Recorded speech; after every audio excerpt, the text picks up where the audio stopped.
EI improved to 3-0 last week with Thursday night 67-0 victory over Waterloo Christian. Head coach Chad Winters joining us. And coach, with a first-year program, an upstart program that does have some athleticism and some ability, how important was it to get off to that good start and not give a team like that any confidence like you did last Thursday night?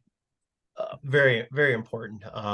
You watched that West Central game from the previous Thursday night, and that game goes another 3-4 minutes, and I'm not sure West Central holds on for that victory. They Waterloo Christian really figured some stuff out in that second half, kind of controlled that game late, and they just kind of ran out of time against West Central, who's a pretty solid team. I mean, they got some big boys and they run the ball well, and Waterloo Christian put some athletes out in space, and they made some big plays. And coming in, messed up week, Monday being a holiday, Tuesday, Wednesday aren't like normal because Wednesday ends up being your pregame and then you're end up playing on Thursday.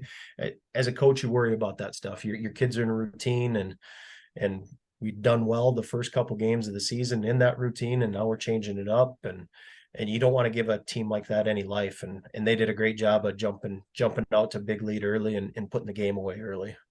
And defensively, anytime you get a shutout, that's a good thing. Anytime you get five takeaways, that's even a better thing. What made your defense click last week? Oh, actually, really, really happy with how they prepared during the week. Uh, we knew they were going to have a tough time running the ball, so we did have some stuff. They run a lot of 3 and 4 wide. We repped up some stuff in practice. It looked good in practice, but until you see it live in a game in a real situation, you're kind of holding your breath, making sure that it's going to work the way you think it did. And they actually did a real good job at executing it. We gave them some different looks that they hadn't seen, and actually had some young kids step up and pick some passes off in the second half too, which was very encouraging. And offensively, obviously, when you put up 67 points, that's good night, but 437 yards of offense and quite a few kids involved offensively as well. And what were you most happy with on the offensive side last week? Just the consistency we've been seeing. We've been staying pretty balanced. Um, we got some athletes that go get it. Carter Seitz has been off to a great start. Touchdown catching all three of the first 3 games of the season. Got a bunch of other weapons out there. Dalton's been doing a great job of commanding the offense, taking charge and understanding kind of what we're looking for from him.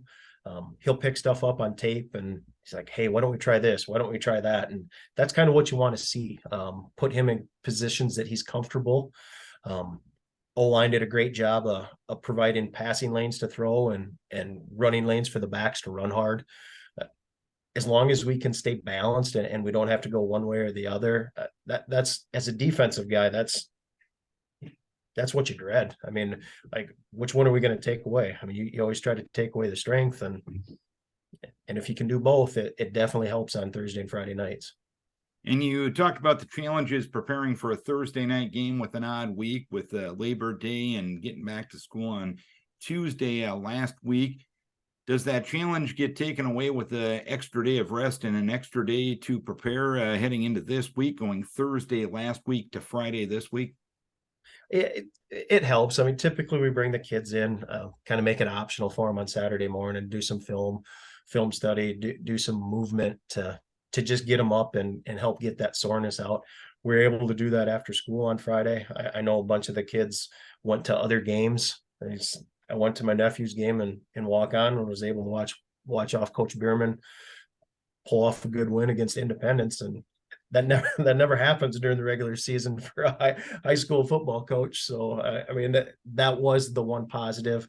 You got that extra day.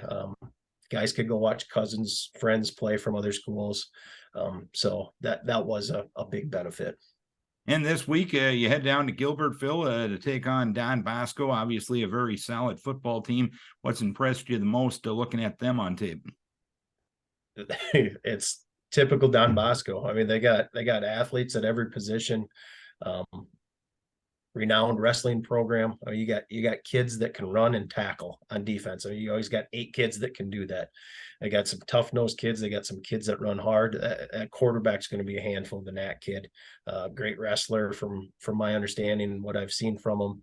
Runs the ball very, very effectively, can throw it. A down year for Don Bosco is quarterfinals in the state football playoffs. I mean, I'm being honest, and to go down there and have an opportunity like this to try to prove ourselves. That's the boys have to understand the opportunity in front of them, and they pose a huge challenge. I mean, anytime you want to win a district title or home field advantage in playoffs, Don Bosco's in your district, it's going through Don Bosco. I mean, that's just reality. And I mean, they got 1 loss on the season, a very hard fought game to the number 1 ranked team in the state in Gladbrook Rhinebeck. So we got our hands full. And how do you go? You put yourself in a position to make this pretty meaningful game on Friday night.